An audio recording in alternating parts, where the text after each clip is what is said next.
Hello and welcome to the On the Break podcast, or just On the Break. I know I said that in episode 2, but I'm still not sure what to call this for sure. I'm John. I'm with Joel. You already know what it is. We're in episode 4. Mhm. And I know we said that last episode was going to be short in the beginning. I We guarantee lied. you. We lied that time. I'll be honest. We messed up a lot. I guarantee you this one will be much shorter. We Yeah, do for not have a lot to talk about. We have not a lot to talk about. You're right. Yeah, I'm telling you, we don't have a lot. I mean, we had to. This was a very dry week, and I know some of you may be listening to this right now and saying, "Well, the Washington Redskins just got exposed for some nasty things." That's still a developing story, and we don't really want to. We don't want to get into it right away because, as like the rest of the world, we do not have all the information. Right. on Obviously, this. we have a very disgusting piece of it, but Yeah.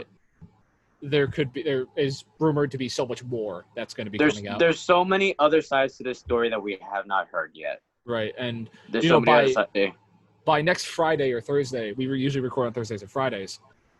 Snyder might not be the owner of the team anymore, or even when you see this video on a Sunday, anything. It's one of those topics that is just developing every single day, and we don't want to get into it too much. But that's besides the point, Mhm. But yeah, I mean, I also don't want to do 2 episodes in a row about the Redskins, but we'll see what happens. Or Washington's football team. The name's gone, thank God.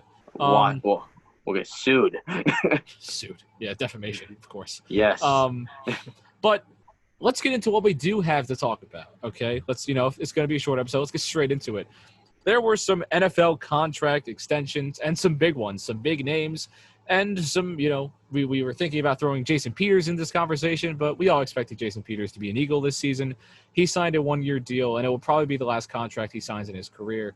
But the Eagles plugged their spot at left tackle. I just want to mention that real quick. But the other 3 guys that we wanted to mention are big names in the NFL. Derrick Henry, King Henry, the reason the Tennessee Titans were in the AFC Championship game last season, signed a big contract. I actually don't have the numbers pulled up right now, but also Chris Jones, he signed a contract as well. And I remember talking about Chris Jones in the last episode, and we had a decently long conversation about how, Chris Jones is gone. He's not getting re-signed. Yeah, we were all like, yeah. I'm going to be honest with you. Okay, so the contract for Chris Jones, at least, it was 4 years, $85 million, $60 million guaranteed. I don't know where they got that money from. I don't know. They're printing it. They have to be printing it. I don't know where they got the money from. They robbed somebody. They did something. They robbed a bank or something. I guess. I mean, the Raiders don't have a lot of money right now, so I haven't seen them make any signings. So maybe there's something going on there. But in all seriousness, I don't know what. I mean, the thing is, the Mahomes contract doesn't kick in for 2 years, so you have the cap space to make this deal for the first 2 years, and then you can figure the rest out, right?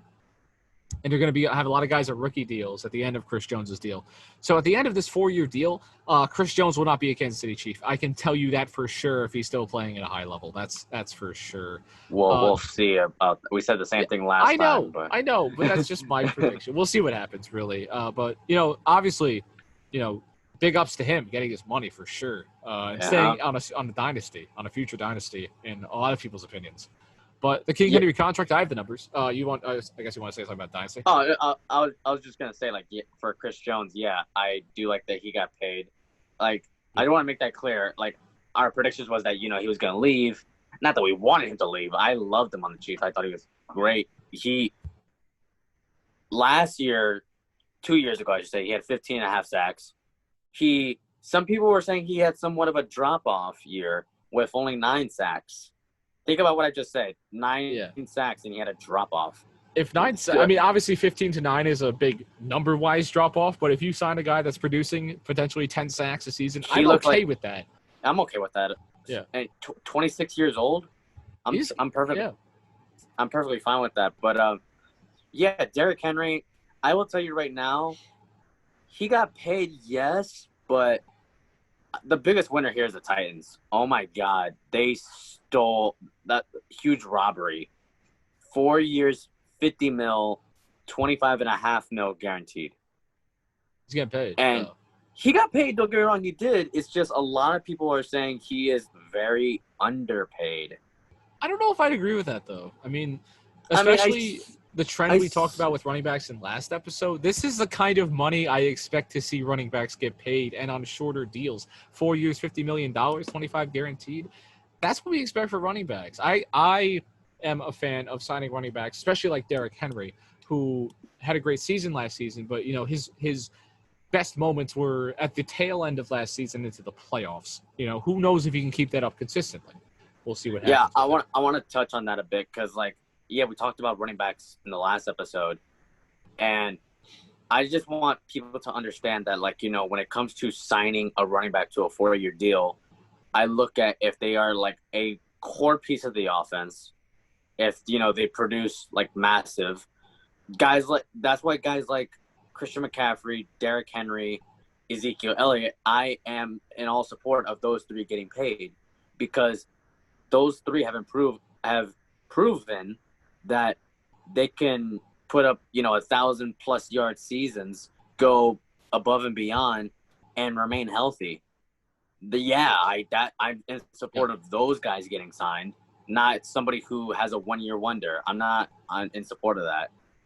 Yeah, I could definitely get behind that, and and he hasn't had an injury history. None of those three guys you mentioned had injury histories. I know we mentioned Dalvin Cook in the last episode. Exactly. He's had injury history. He's not – he's a great player. He's one of my favorite players in the league to watch. He's very fun to watch. But the guy's had, I believe, 2 ACL tears. I think one's enough for, even if he only had one. One's enough for me to be a little skeptical about a running back. Yeah, he's had at least one. And, their backup running back, his name is escaping my mind right now, but he was putting up numbers last season. He was great. Alexander Madison. He was fine. Alexander Madison. He was perfectly fine last season. I thought he played very well. Yeah, so when you have a running back like that, now obviously, again, not as talented as Dalvin Cook, not as great as Dalvin Cook, and you're not going to find a lot of guys as talented as Dalvin Cook, the guy who came out of Florida State, and the guy that I picked as the best running back in that draft when I was doing that. Obviously, I believe Zeke was in that draft, so I was a bit wrong. But he was a little sleeper, and I did like Dalvin Cook. I just like Florida State guys too. But that's true. But the running back thing, I could talk about that all day, honestly. It's going to be an interesting path for running backs. But a guy who got paid, deserves to get paid, should have got paid this money, Myles Garrett, defensive end for the Cleveland Browns. He's putting up numbers, and not just on the field, he's making a lot of money in his contract right now. A 5-year extension worth $125 million for one of the best young edge rushers in the entire National Football League. Myles Garrett did it. Not to mention $100 million guarantee too. Oh yeah, that's crazy. My God. I think he deserved that money. I don't know about you. I don't know if you think that's an overpay, but Myles Garrett is a superstar. He should have gotten paid. He should have. Yeah. Okay, prior to what happened this thing? With Mason. No. Yeah. Mason Rudolph getting smacked. Prior to that thing, I was saying he was one of the best edge rushers in the game. Yeah. At the age of 24, I literally thought this guy was, oh my God, I saw no weaknesses of him. He was one of the first-round picks that I believe the Cleveland Browns got right the second it happened. You know what I'll say? He is what everybody expected Jadeveon Clowney coming out of college to be. Oh, yeah. I mean, Jadeveon Clowney is literally the best college prospect in the history of football. And, he's been great. He's been a great player. But he hasn't lived up to that college expectation that we all had. Myles Garrett, though. Oh, my God. Myles Garrett did that. And he's still doing it. Obviously, he got suspended for a great portion of the season for almost killing Mason Rudolph. Almost killing him. And, based on what you've heard, it might have been warranted, but that's besides the point. That's besides the point. Whatever. Whatever with that. But, yeah, he got paid. He deserved to get paid. Myles Garrett is one of the most talented players in the entire National Football League. Every Browns player agreed with that. I saw Baker Mayfield was getting hyped for Myles Garrett. And, Baker needs those guys on his defense this season especially. But anything else you want to add about these contract extensions? Those are kind of the main 3 guys that we had here. Like I told you before this, I just want to touch a little bit on the Jason Peters signing because, yeah, I understand he's 38. He's getting old. We kind of expected him to get at least a 1-year extension. I don't really want to focus on the money. It's just I like the fact that he got re-signed.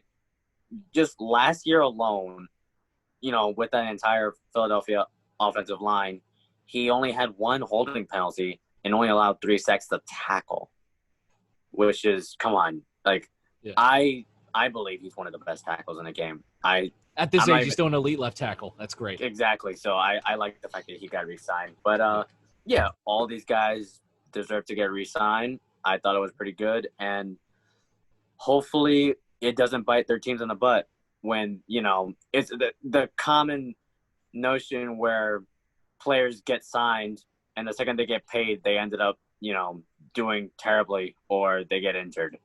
Yeah. Let's hope nothing like that happens. Hopefully these contracts work out for their respective teams. And from what we've said, we think they will. And I think a lot of people think they will. It was a lot of great signings. And I really had no problem with any of them. But things that fans might have had a problem with we're going to take a revisit of the 2019 NFL Draft, last season's NFL Draft. And we weren't really sure what exactly we wanted to pinpoint in this conversation. But we know we want to talk about the sophomore quarterbacks coming out of this season and the main 3 in the first round: Kyler Murray, Daniel Jones, and Dwayne Haskins. Kyler Murray, almost a no-brainer. You had Nick Bosa at 2. Okay, but obviously it's working out for the Cardinals, and it's really working out for the 49ers with Nick Bosa. He should get Myles Garrett money very soon, in my opinion. Even just being a rookie, he is showing that he has that talent, and he's much better than his brother. I'll say that at least, as a football player at least. But Kyler Murray had a very strong rookie season, and nobody questioned that.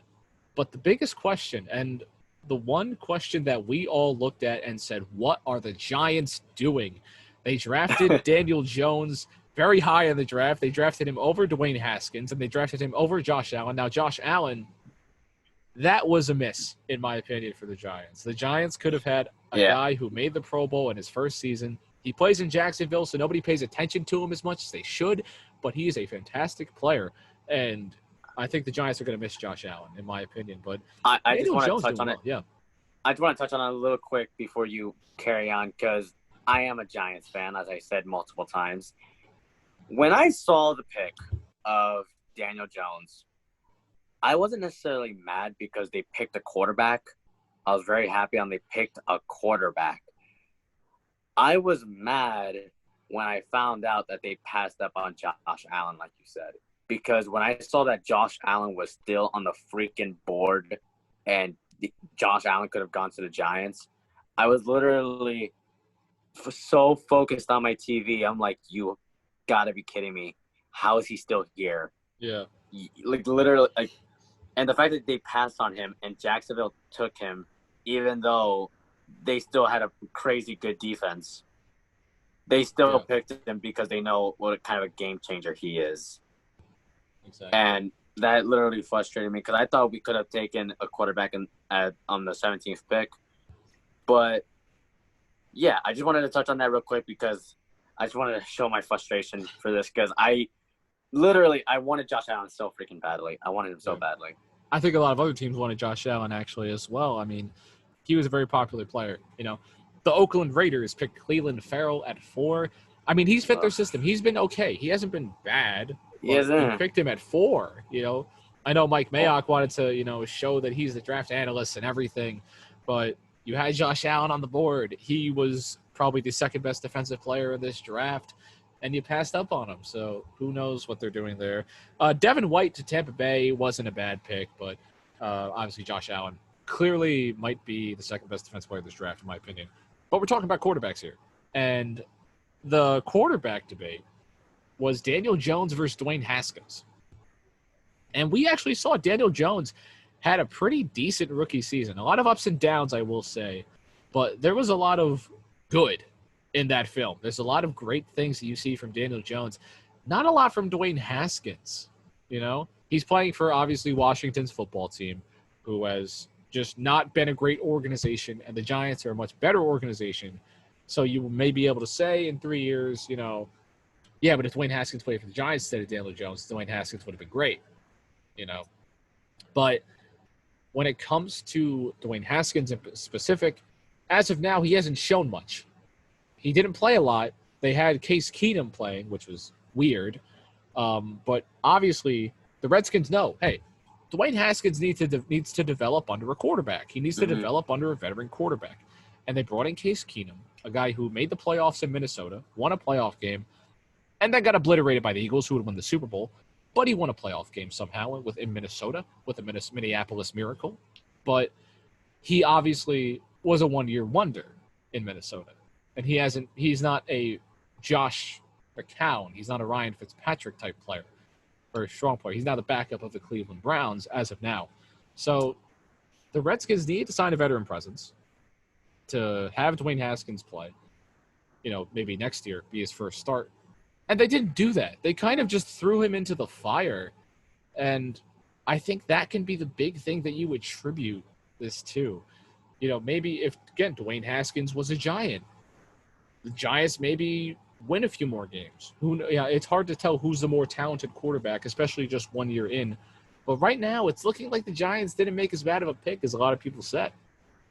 It's not. It's really it's working out for the Giants. I think it's personally working out for Daniel Jones. Dwayne Haskins, see, before the draft even happened, I did want Dwayne Haskins as the quarterback for the Giants. Like a lot of other Giants fans did. I wanted Dwayne Haskins. But, yeah, Dwayne Haskins going to the Redskins, he just looked very – even though I understand, listen, you didn't have Trent Williams. You really have a lot of weapons around you. They just kind of threw you in there. They threw him in the middle of the Giants game, and he wasn't even ready. You could tell he wasn't ready right away through 2 picks. Yeah. And, oh my God, to do that to a poor Giants defense, that must have been really bad. But young defense, but not that great so far. Not that great. But yeah, he just looked very uncomfortable. He looked very nervous, and he looked like he was trying to. I saw a few of his interviews after games. He was like trying to be cocky, saying like, oh, you're gonna have to see a little bit of more of me and stuff. And it's like, buddy, you threw like 3 picks. Like what? Yeah, what are you talking about? You didn't do anything. Stop talking. Sit down. Like what is that? But yeah. Later on in the year, though, I will say he looked a lot better. He looked. I thought adding Scary Terry, who went to school with Dwayne Haskins, I thought that was very good for very smart for the Redskins to do, unlike other decisions they have made. But we'll get into that later. Long time ago, they made bad decisions, and they make bad decisions. We talked about the last episode. Go watch it. Yeah, we will. And next episode, I'm sure we will talk about the Redskins. I'm sure we'll always talk about the Redskins. But But yeah, Daniel Jones going to the Giants, I think was a better fit for him. I think it was a much better fit than because I saw a few people saying, "Oh, well, I think he could have been a great Indianapolis Colt and replaced Jacoby Brissett," and I was like, I don't really see that happen. Like then again, you want to see how Dwayne Haskins would have turned out with the Giants. You don't know what would have happened. So, yeah, I do like Daniel Jones with the Giants, even though I still believe we could have gotten him at 17th. Who knows? I don't know what Dave Gettleman was thinking, if he really believed that there was a team within the top 10 or maybe right outside the top 10 that we're going to take Daniel Jones. But as of right now, Daniel Jones, straight from preseason, Daniel Jones looked more comfortable. He looked comfortable right away. And yeah, although you didn't really win many games, I just want you to look comfortable. I want you to look like you know the offense. I want you to look like you know what you're doing. And Daniel Jones showed that. Dwayne Haskins didn't until very late in the season. Yeah. Now, I mean, my thing with Daniel Jones, he looked comfortable. And that happens when you are backing up Eli Manning. Criticisms of Eli you may have, that he shouldn't be a Hall of Famer, that he throws a lot of interceptions. He's still a quarterback who knows how to win, and he's done it throughout his career. I'm not even a Giants fan. I'm saying that. Come on. But He's a veteran quarterback that has a very strong career and is very smart and knows the position very well. And that is a situation you want to be in as a Daniel Jones. A situation you don't want to be in is being benched for Case Keenum, who isn't even playing well, and you're supposed to develop under this guy. That's kind of the main thing. That's the major difference. The major difference is one quarterback is being put in a more comfortable situation than the other. That one is Daniel Jones. And, excuse me, the other quarterback that has really lit up the year so far and has proven, hey, maybe the Giants and Redskins, they both missed. Drew Lock for the Denver Broncos. He didn't play. He sat for a while. But he sat for a while, yeah. But when he came out and when he started playing, he looked really good. And he looked, like you said, comfortable. And that is the big thing you need from a rookie quarterback. You need to be comfortable in your situation. You see even the third-year quarterbacks we talked about a few episodes ago. Baker Mayfield this year did not look comfortable. Sam Darnold has not looked comfortable. Josh Allen has moments where he doesn't look comfortable. Daniel Jones and Drew Lock, they look comfortable. Dwayne Haskins does not. So that's the major point you need to really bring up with quarterbacks is make them comfortable in this offense and trust in your quarterback to be successful, even when he throws 7 interceptions in a game. You need to have trust in the quarterback that you picked with a high selection. And the Broncos did that, and they picked him in the second round. They're doing everything right so far with Drew Lock. And I think they've learned from their mistakes with previous quarterbacks that Elway has whiffed on. But Drew Lock, very strong out of Mizzou. I want to bring up Will Grier really quickly. Mm-hmm. Will Grier, again, put into a very uncomfortable situation when he did play, and he was terrible. Obviously maybe he doesn't have the talent as some of these guys have, but he was put in a very uncomfortable situation. I'll be the first to say I was very high on Will Grier. I was very high. I literally said to myself, oh my God, the Patriots are going to take him with the last pick. With the last pick of the first round. He's going to be great. I know it. This man's going to be amazing. And yeah, he's he may have been, though. That's the thing. We don't know a lot about these quarterbacks. They picked Jarrett Stidham eventually, but we don't know how good Will Grier could be if he's in a comfortable situation. You see Josh Rosen even, in the draft before. He has never been comfortable. I mean, he showed promise. He was a legend at UCLA, and he's put in the Cardinals system that was still building their team as it is. And, they put more pieces around Josh Rosen, but his quarterback mindset was already messed up. And they said, we're already restarting. Pick up Kyler. And then the very next year, he goes to Miami, which had the absolute worst offensive line I have seen in years. And what did the Dolphins do? They picked a quarterback in the first round. Yeah. They picked Tua Tagovailoa. Okay. Great name to say. One of my favorite names to say in the entire National Football League. But, I've been saying it since college. I think Tua's going to be great, but maybe we can talk about that next. We'll see. Probably. Yeah. Because we need stuff to talk about. This one's pretty light. But, yeah, it's really interesting in Miami. Last year's Miami team, the first half of that season, that was the worst football team I've ever seen in my life. I can't name – obviously you have the 0-16 Browns. You have the 0-16 Lions. But that Dolphins team just was not – the Steelers game. They did engage 8. They just basically let the Steelers score. If you remember that a little bit, they just were not playing sound at all. If it wasn't for Ryan Fitzpatrick and Devontae Parker, they probably could have gone 0-16. Oh, for sure. Obviously, Brian Flores, he was doing a great job at the end of that season, though, I will say. Oh, yeah. I give respect to him. Yeah, he did a great job. Getting some sort of wins. Yeah. And they still got their guy. They still accomplished tank for Tua, so good on them, I guess. We'll see what they do. I don't know. They had an okay draft. We talked about it before, I'm pretty sure. We briefly mentioned it. But it's really going to be interesting with these quarterbacks. I don't know. It's just a lot of wait and see because these guys got to develop, and you got to let these guys develop. But if you had to pick one quarterback from this class, just really quickly off the top of your head, I feel like I know who you're going to say. Okay. Who's going to have the most successful career? So it's funny that we talk about Daniel Jones versus Dwayne Haskins versus Drew Lock. but I don't think there's any question it's the first one that was taken, Kyler Murray. Yeah. I don't think there's any question about it. They improved the offense tremendously this offseason. They had Christian Kirk. We talked about this 2 episodes or something like that? Yeah, we did. Yeah, we love Kyler around here. We love Kyler.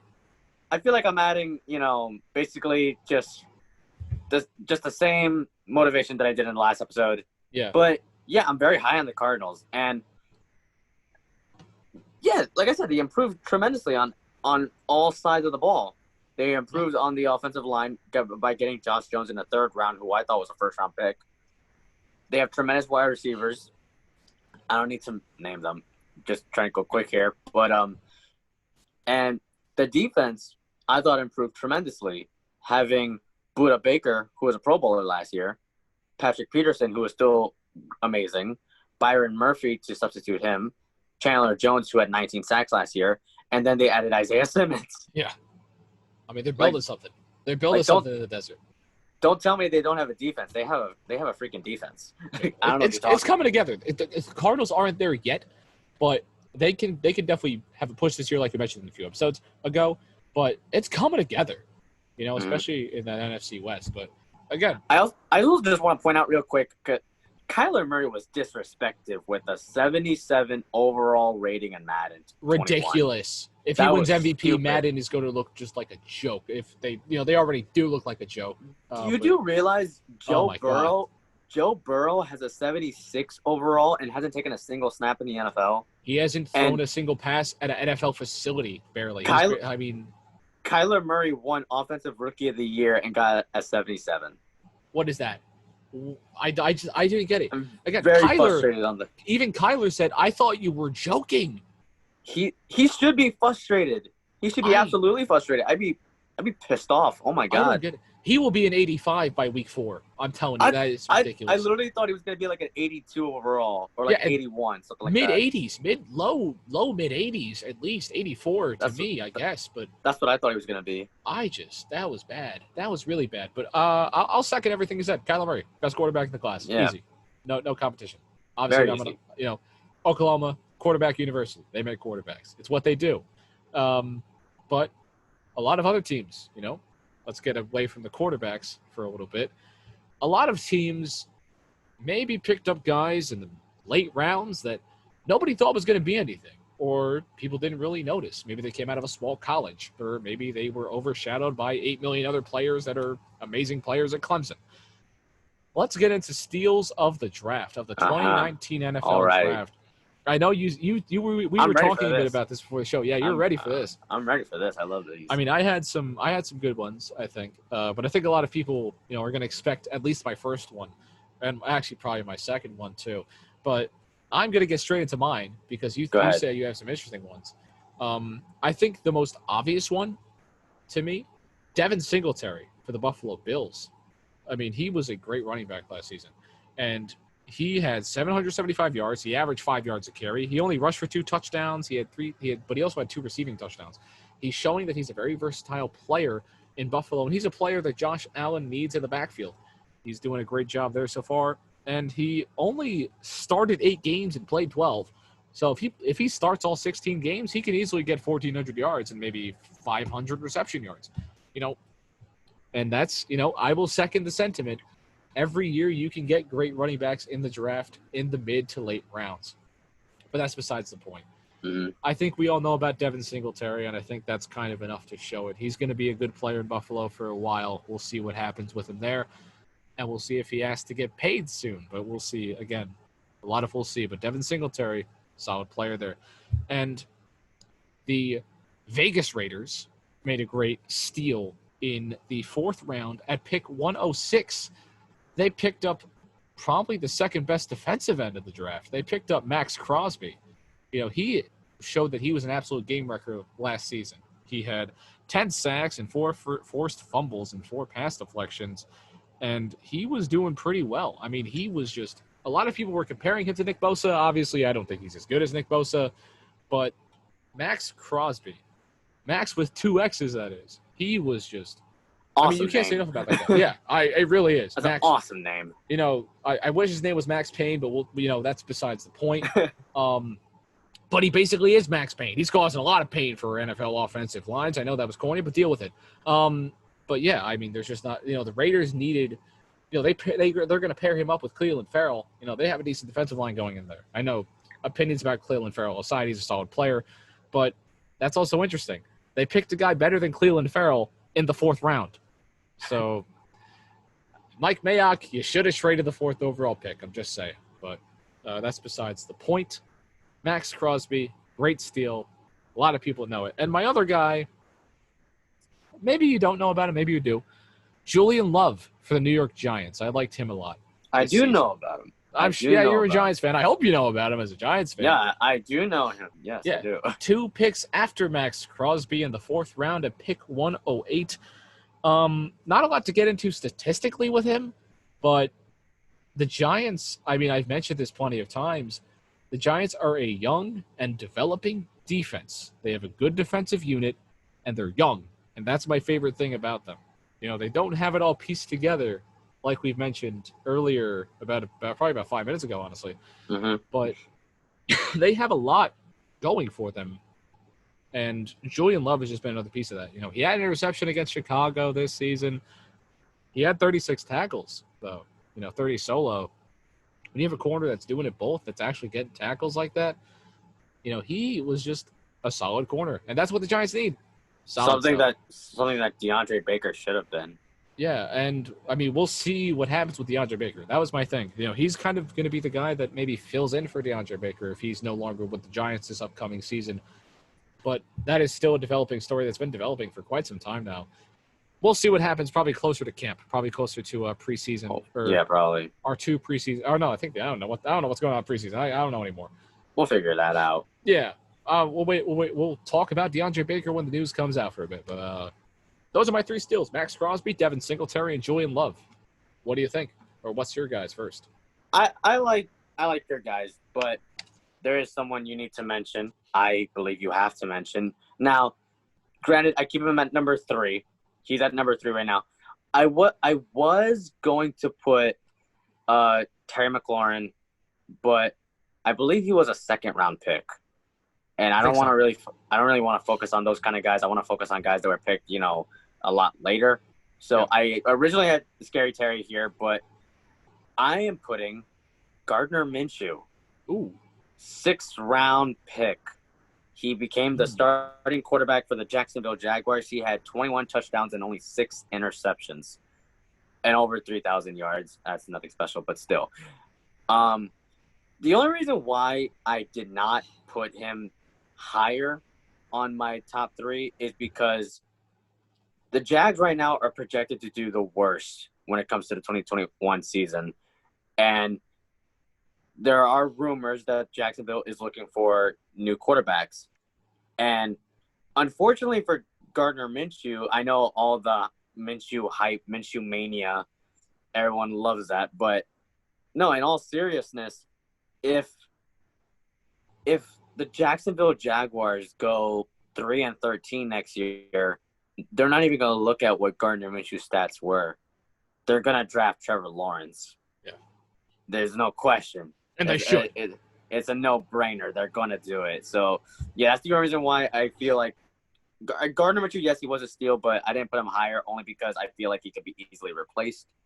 Unless, like I said, they're going to give him the chance this year to prove it with little to no help. But we'll see what happens there.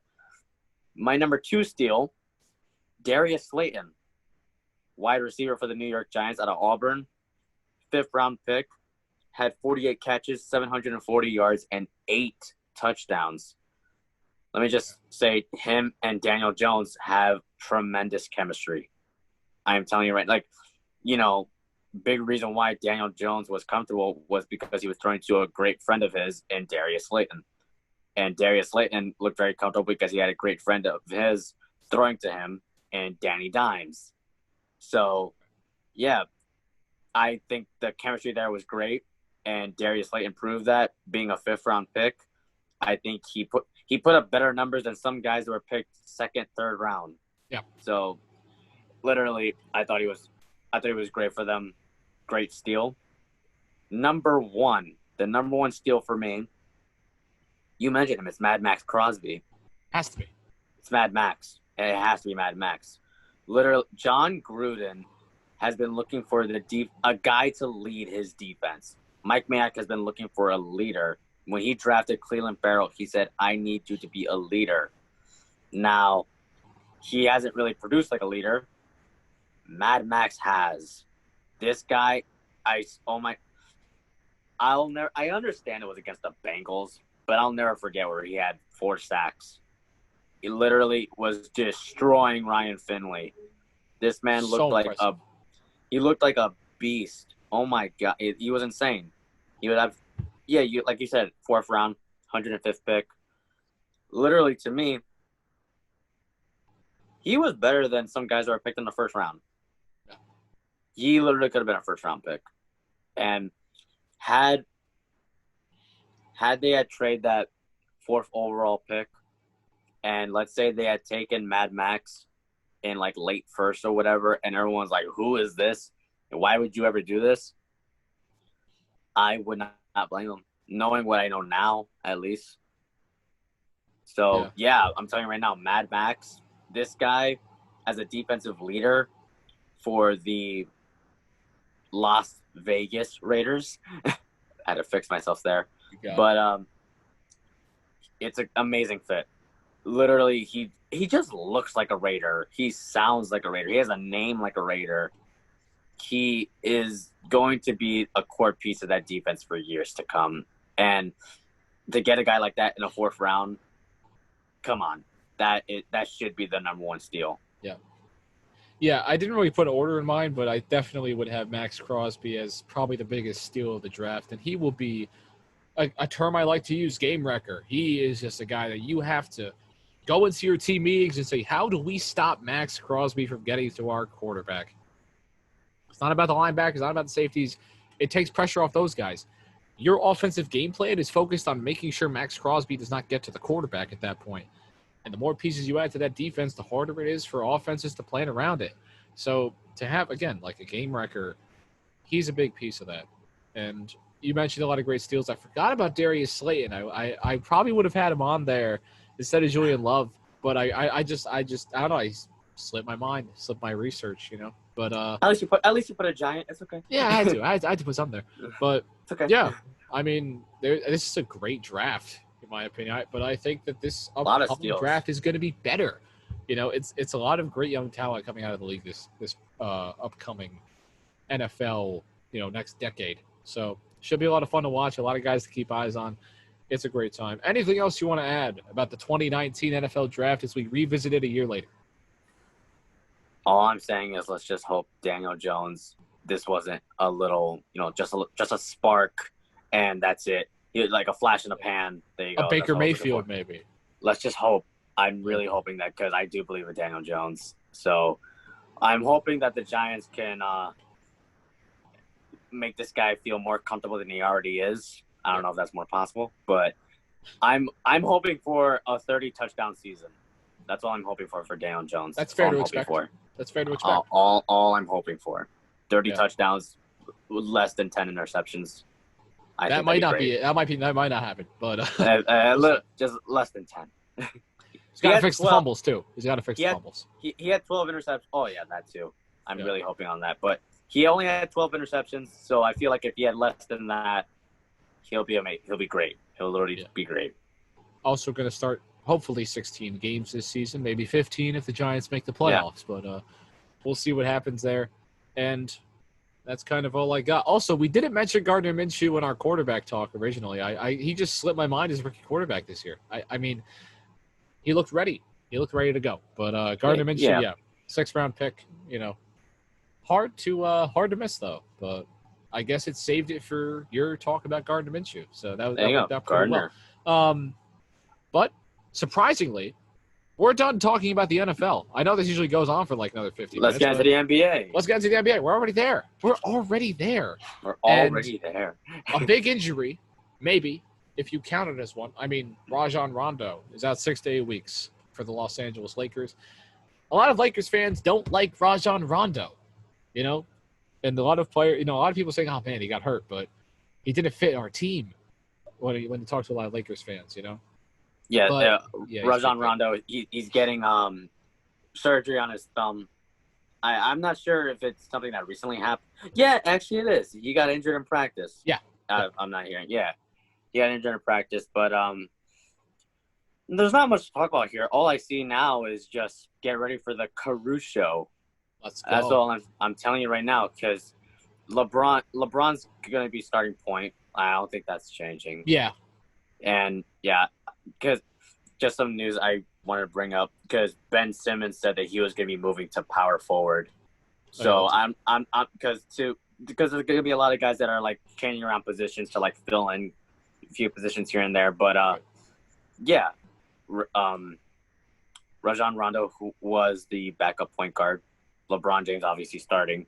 Alex Caruso is now going to be backup to LeBron James. Let's go. Let's go. I'm so Alex happy for him. Caruso, man. I love that guy. He's a great dunker, too. Amazing. Yeah. For a guy his size. Exactly. I will bring up Pat Connaughton, though. He is a ridiculous dunker. I like Pat Connaughton. Yeah, but he does remind me of Pat Connaughton, I will say.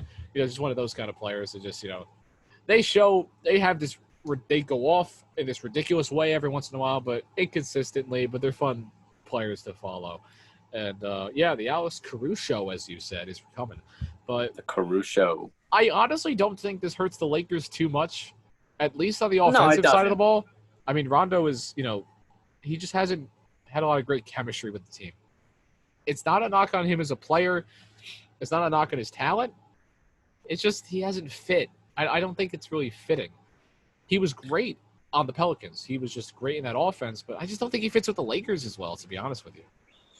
I thought he played a lot better than he did last year, and that wasn't really saying much considering how much he produced when he was with the Celtics or when he was with the Pelicans. Right. And now this year, it's just more and more of a drop-off. I hate to say it, but Rajon Rondo is regressing. He's getting old. This happens. He's getting old. It's sad to see it happens because I do think, in his prime, he is a great point guard. Oh, yeah. Amazing at assists. Probably one of the best at assists. Literally. One of the better defensive point guards, too. Yeah. But, it's sad to see. It's sad to we're not trying to knock this guy. He got hurt. What are you going to do? Yeah. But, I'm very excited to see what happens with Alex Caruso because now he's clearly going to get a lot more minutes. Yeah. So we'll see what happens there. He's been putting in work as well. I've seen a few workout videos. He's been putting in a lot of work. Oh, yeah.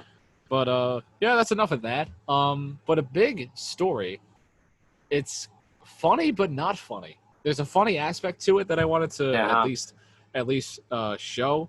But we have players breaking the bubble in Orlando, as we expected, I'm sure. But it's not because they're going out and they're doing whatever. It's food deliveries that we're having a problem with because the food at Disney, as someone who's been there too, it's questionable, especially for an NBA diet.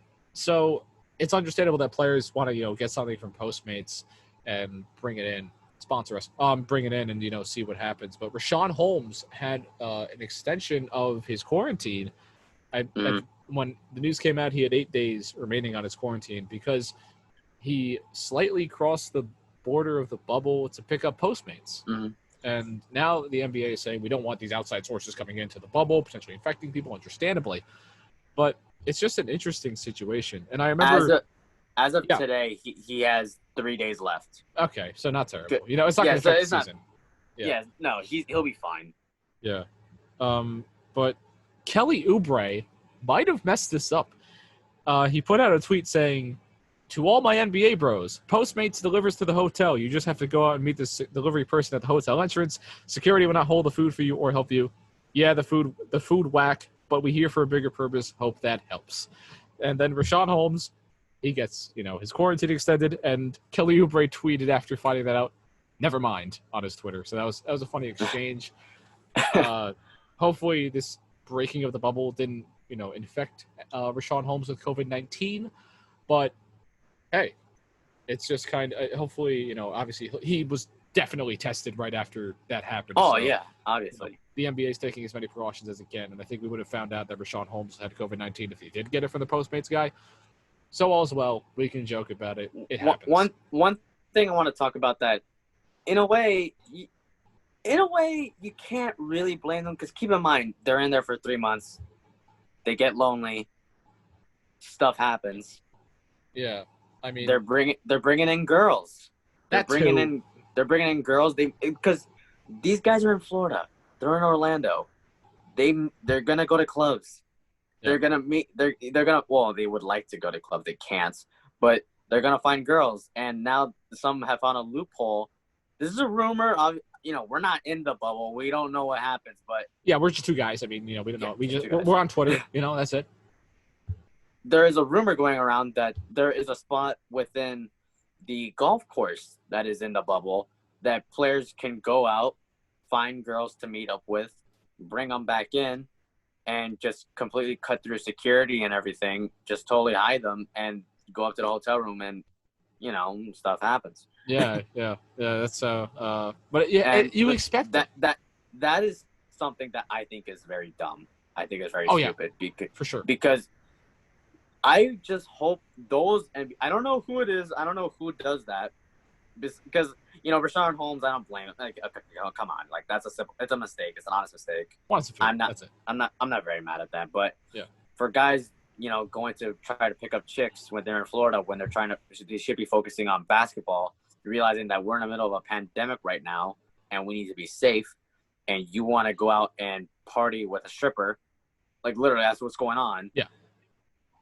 If the NBA season gets canceled because a bunch of guys got, the coronavirus because you wanted to hook up with a girl, that's on you.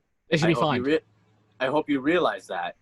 And yeah. I seriously hope you realize what you have done to this NBA season because you wanted to have a good time for one night. Yeah. Like, I really hope you understand that. Like, that is something I think is very irresponsible. I don't defend that at all. Like, I could understand why they would do it because, like I said, they're young. They're, trying to have a good time in Florida. Don't have a good time. Don't. Yeah. You're there to play basketball. You're not there to mingle around with a bunch of girls. So, yeah, it's something that's very irresponsible. I don't support that at all. But, yeah, a guy like Richaun Holmes, what are you going to do? He made an honest mistake. And so did Kelly Oubre. Like, it's something that there you go. We could joke about that, like you said. Yeah, because they obviously they know, like, okay, we can't do this, whatever. It's kind of.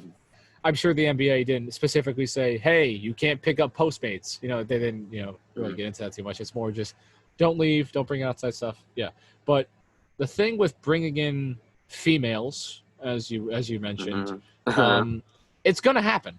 It's a selfish thing to do, mostly with the pandemic. If they were anywhere else, whatever, it's what they do. It's what happens when you're an NBA player and you're 6'7", whether it's a money thing and whether it's just whatever, but it's going to happen, especially in this bubble. And I remember seeing a tweet saying that from this random girl, I don't know how true it is, but she was saying, "Oh yeah, I've already been hit up to enter the bubble. Yeah, y'all see to get canceled." Yeah, I saw that. It was. I expect it. They can't go to the clubs, so they go on Instagram and Twitter.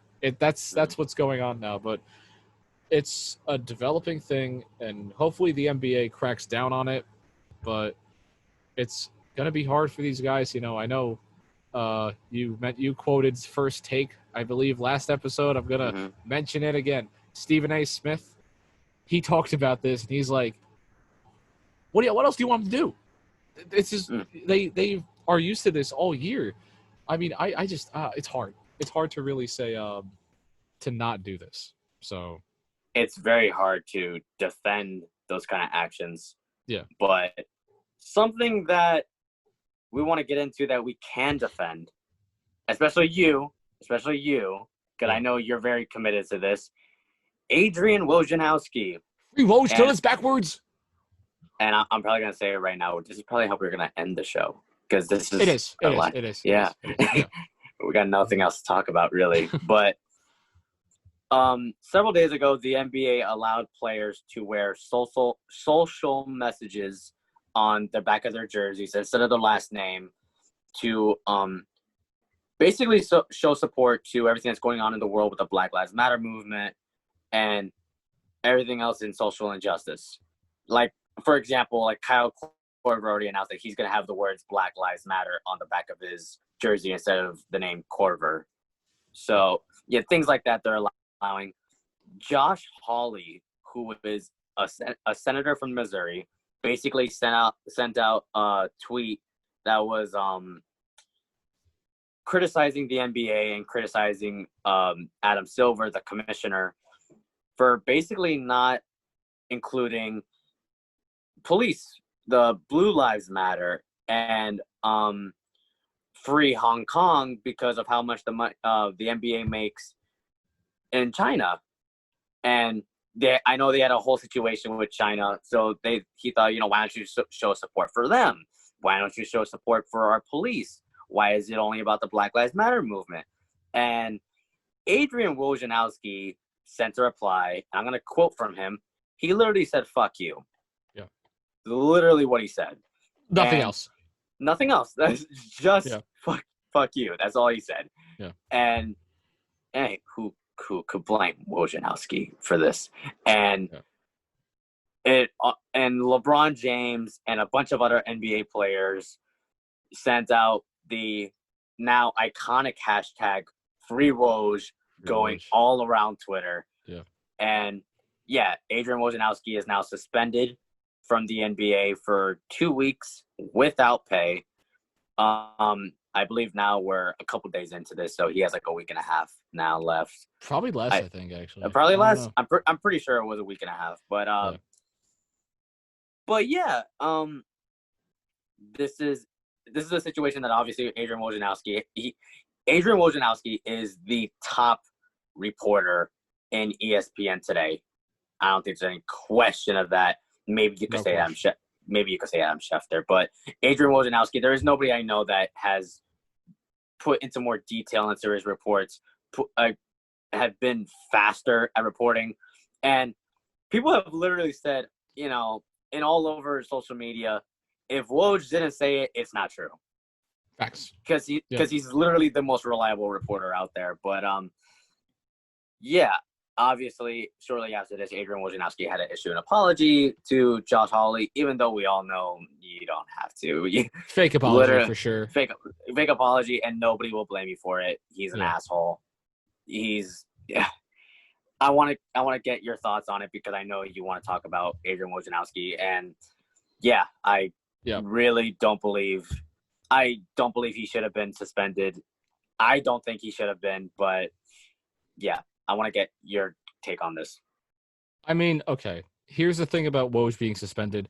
If he didn't use vulgarity in his tweet, in his response, although it was very warranted, and I have a ton of respect for Woj for doing that.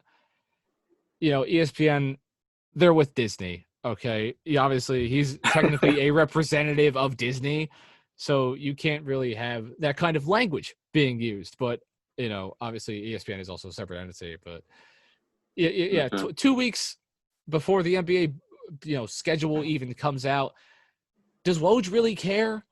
I think he's saying, suspend me. I get 2 weeks off. I mean, I have plenty of money. Give me 2 weeks off. I don't have to do anything. And he's probably still doing research or whatever. But again, I'm telling you right now, Wojnarowski, his thumbs are like right over his phone. He wants to tweet something so freaking bad. Like he needs to tweet something. Can't. He needs to report. He wants to report something going on, but he can't. He's itching. Feel very bad for him right now. Yeah. But continuing on, Adrian Wojnarowski has carried ESPN after being with Yahoo for a while. He's been probably, again, for the NBA at the very least, the best reporter, and he is the reason ESPN is still relevant at this point. I mean, it's, even things like this, I know we're not big, but things like this are what people are going to for their sports news. And Wojnarowski, he gets his news out so quickly. I remember my favorite thing about Woj is at the NBA draft in the second round, you had fans, obviously a lot of the fans have left at this point. It's the tail end of the second round. A lot of fans have left. And you have guys in the stands saying who is being drafted before the co-commissioner can. You know, due to tweets from Adrian Wojnarowski. Yeah, exactly. You know, with the 51st pick in the NBA draft, the Denver Nuggets select. You'll have someone say, you know, Malik Monk in the background, and the guy's like, "Oh yeah, that's who I'm gonna say." Malik Monk. Yeah, I know he was drafted a lot higher, but he was the first random player that came to my head. That's fine. But yeah, free Woj, man. And to Josh Hawley, I mean, you know, I understand what you were trying to say with, you know, oh, maybe we should include other things. No one cares about that right now. That's not the point. You know, I don't, you know, the NBA is on one side and the NBA is pushing one side and the players want to push one side. And the whole point of putting things like Black Lives Matter on the back of your jersey is to show unity with not just the NBA, but the rest of the world and all of your audience watching. You know, I also wonder if they're going to sell those jerseys. Maybe that would probably be a cool thing. I haven't even thought about that. Because I would definitely buy a Corver jersey, a Corver Black Lives Matter jersey. That'd be pretty cool to have. I think that you know what? If NBA, if you're listening to this, I have an idea. You sell the jerseys, you donate the proceeds to charities, and you get it going. I feel like if they would have done that, they probably also would have done when after Kobe Bryant died, Trae Young wore the number 8 on his jersey. It was just for one night, but still a great thing. He went off in that jersey. Amazing. Or I believe it was for. I think it was only for like a half too. I don't even think he played the full game in it. I don't even remember. Oh, you're right. Yeah. You changed it. Yeah. I think it was for a short time in the game because they wanted him obviously to use the 11. But yeah, obviously something like that. I just feel like if they wanted to do something like that to sell, they'd probably do something like this. But it could be a good idea. It could be, but I mean, again, Josh Hawley, no one cares about. No one is going to put Blue Lives Matter on the back of their jersey, even if you let them, because that is a movement meant to antagonize the other movement. It's Blue Lives Matter is meant to antagonize Black Lives Matter, and whatever side you agree on, that's true. If the NBA supports Black Lives Matter, they are going to wear Black Lives Matter jerseys. If the entire NBA supported Blue Lives Matter jerseys and they wore that, I mean, I wouldn't really like it, but it's what they have on. That's what that league supports. And to say, oh, but you should include this one, we're not worried about that right now. If it's such an issue to you to not have a social message on the back of your jerseys, have Black Lives Matter on the back of your jersey, Anthony Davis is just putting Davis on the back of his jersey. You don't have to. It's optional. It's literally just an option. Nobody's forcing this upon you that you have to change the name of your jersey. Yeah. Do whatever you want. Literally, do whatever you. But just right now, the NBA is focusing on Black Lives Matter. That's what they are trying to focus on. Right. And if you have a problem with that, maybe don't talk about it. Yeah. Maybe you should talk about it. Maybe you should also ask yourself why. Why don't I support this? What is the point of Hawley sending this email and saying, "Oh, we should include these other things that are going on," when the core issue in the United States of America is racism and social justice?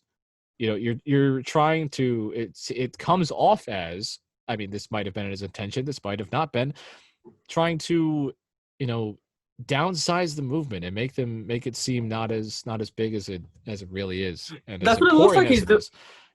And that's the intention. That's what it looks like he's doing. I think that's the intention. I'm not gonna. That's what I think. I'm not gonna, flat out say yes, this was his intention, because we'll never know for sure. But there's clearly some anti-Black Lives Matter bias with Hawley, in those states, Missouri especially. But it's just, what do you want to gain from doing this when you're sending this email? And what response are you expecting? I think he really expected Adam Silver to look at this and be like, "Oh, you know what? We should do that." Yeah. And he ends up doing that. Who cares? I also saw Hawley, but I do respect this. Hawley does not think Woj should have been suspended, from what I saw on Twitter. I'm not sure. I'm pretty sure that I saw that somewhere. I didn't see that, but you could be right. I don't know. Yeah, I was looking through his Twitter. He's saying, "Who cares? I don't care about this reporter saying this to me. It's whatever."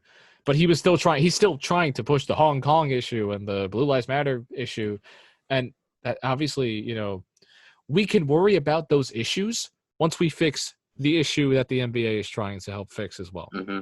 So just one thing at a time, please. That's kind of my thing with a lot of, movements and issues. We got to focus on one thing at a time because obviously, if you're pushing it legally, you kind of throw it in with 100 other things and then they sign off that bill and, we just signed for, some other police reform. Okay, sure. If that gets me voters, that's what happens. That's what politicians do. That's actually what a lot of things are doing. People are doing with marijuana. They're legalizing marijuana in another bill, and that's pushing the legalization of it. It's interesting how legal stuff works. I'm not as educated on it as maybe I could be, but it's something interesting. But I just don't know what Hawley was trying to do here. You're just trying to antagonize it. You're trying to be just a one thing fly. We do know. We do know what Adrian Wojnarowski was trying to do. We know exactly what he's trying to do. And he stood his ground and he basically just said, no. I mean, we know what he said, but he just said, he said, your message, whatever you just sent me, no, just that's just ridiculous. It's not, why would you why would you send that? No one's going to, even if the NBA said, oh, we approve this, no one's going to wear it. I think the NBA should have approved it and seen who would wear it. Nobody would wear it at all on the back of their jersey, for sure. Not a chance. No. There's no point. It's not what anybody cares about right now. It's not what anybody's focusing on. And it's where we are as a country. We need to support the side that is being the most damaged and worry about everything else later. Again, one thing at a time, Josh Hawley. One thing at a time. And we're taking on the break one episode at a time. That will conclude our show, unless if, Joel, you have anything else you would like to get into. I know it's a bit short today. Very short, very brief. There's not much to talk about. I feel like I talked about everything I could. Yeah. Dry week, but I'm sure from what we've seen with the Washington Redskins next week will get pretty interesting. Okay. You'll see more news on that, I guarantee it. Be ready because we probably won't even be calling them the Redskins by next week. Who knows? I hope not. I hope we aren't. It could change right after we're done filming this. I don't know. It could have changed during the episode. I didn't see it, but I don't know. I don't think it did. I would have actually got a notification. But besides that, I'm John, alongside Joel on either side of me. We're on the break. Thank you so much for watching, and subscribe and make sure to stay for next time. We'll see you later. I'm on the break.